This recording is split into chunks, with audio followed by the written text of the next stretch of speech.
At a time when much of the world was struggling with ignorance, disease, and the loss of knowledge, there was one civilization that chose a different path. While books were rare and learning was limited to a small elite in many regions, the Islamic world placed knowledge at the center of its society. This period is known as the Golden Age of Islam, a time when Muslim scholars, scientists, and thinkers transformed human history in ways that still shape our modern world today. The Golden Age of Islam roughly began in the 8th century and lasted for several hundred years. During this time, the Islamic civilization stretched from Spain in the west to Central Asia in the east.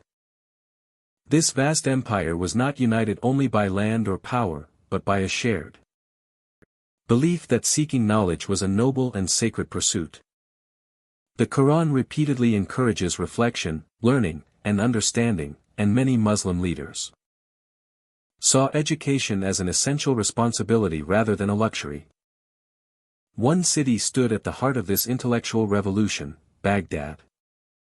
Founded in the year 762, Baghdad quickly became one of the most advanced cities on earth. It was not just a political capital, but a global center of learning.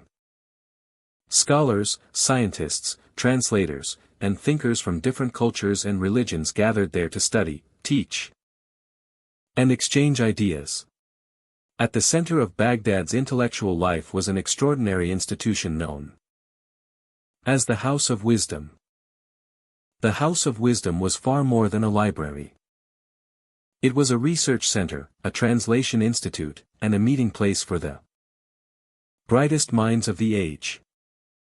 Texts from ancient Greece, Persia, India, and Rome were translated into Arabic, preserving knowledge that might otherwise have been lost forever. Arabic became the universal language of science and scholarship, allowing ideas to spread across continents. But Muslim scholars did not simply translate old texts. They questioned them. They tested ideas through observation and experiment. They corrected errors and expanded on existing knowledge. This approach created a culture where learning was dynamic and progressive.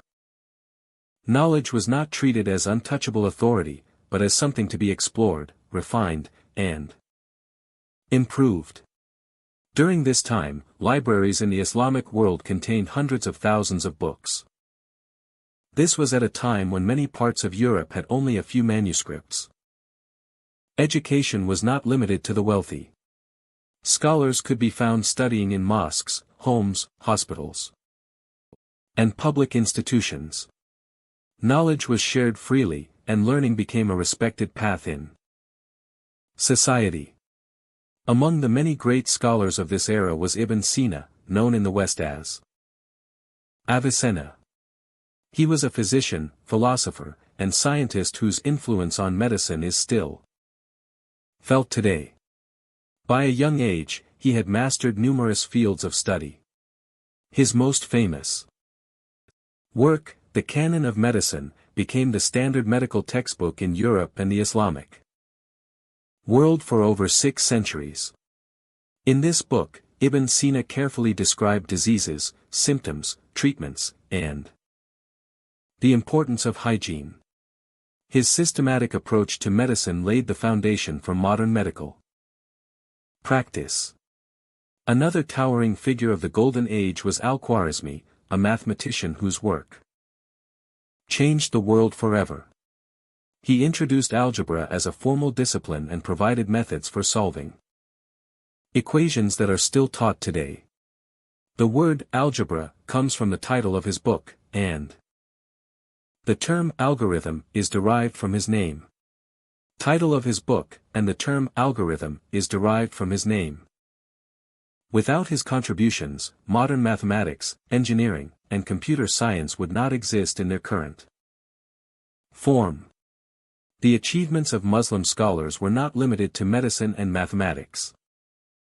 In astronomy, they built observatories and created detailed star maps that improved navigation and timekeeping. In geography, they produced accurate maps of the known world, helping travelers and traders moved safely across vast distances. In chemistry, they developed techniques such as distillation and crystallization, which are still used today. One of the most remarkable achievements of the Islamic Golden Age was the development of hospitals as organized public institutions. These hospitals were not just places to treat the sick. They were centers of learning where medical students received hands-on training. Patients were treated regardless of their wealth, religion, or background. Separate wards were established for different illnesses, and medical ethics were taken seriously. This model later inspired hospitals in Europe. Muslim inventors also created surgical tools, medical instruments, water management systems, and mechanical devices that improved daily life. Clocks, astrolabes, and navigational tools helped people measure time, study the heavens, and explore the world. Many of these inventions formed the basis of later technological developments. Perhaps one of the most important contributions of the Golden Age of Islam was the early development of the scientific method. Scholars such as Ibn al-Haytham emphasized observation, experimentation, and evidence. He conducted controlled experiments to study light and vision, proving that sight occurs when light enters the eye rather than when the eye emits light. This insistence on testing ideas rather than blindly accepting them became a cornerstone of modern science. The Golden Age of Islam was not only about intellectual achievement. It was also about coexistence and collaboration. Scholars of different faiths worked together in places like Baghdad, sharing knowledge and respecting one another's expertise. This environment of tolerance and curiosity allowed ideas to flourish and innovation to thrive. Over time, however, the Golden Age began to decline. Political instability, economic challenges, and internal conflicts weakened many regions. One of the most devastating events was the Mongol invasion of Baghdad in 1258. Libraries were destroyed, and countless books were lost. The physical centers of learning were damaged, but the knowledge itself did not disappear. Islamic scholarship had already spread to Europe through Spain, Sicily, and the Crusades. European scholars studied Arabic texts and translated them into Latin. These works played a crucial role in sparking the Renaissance, a period of renewed learning and scientific advancement in Europe. In this way, the legacy of the Golden Age of Islam continued to shape the world long after its decline. Today, the Golden Age of Islam stands as a powerful reminder of what is possible when a civilization values knowledge, curiosity, and learning. It challenges the idea that faith and science are opposed to one another. Instead, it shows that belief can inspire discovery and that education can be a form of devotion. The contributions of Muslim scholars are woven into the fabric of modern life. From the numbers we use, to the hospitals we visit, to the scientific methods that drive innovation, the influence of the Golden Age of Islam is everywhere. This history is not just a story of the past. It is a lesson for the present and a guide for the future. The Golden Age of Islam was a gift to humanity, built on the belief that knowledge is light and ignorance is darkness. Remembering this era reminds us that progress is possible when societies invest in learning, respect wisdom, and seek truth with humility. If this story inspired you, remember that history is not only something we study. It is something we continue to build.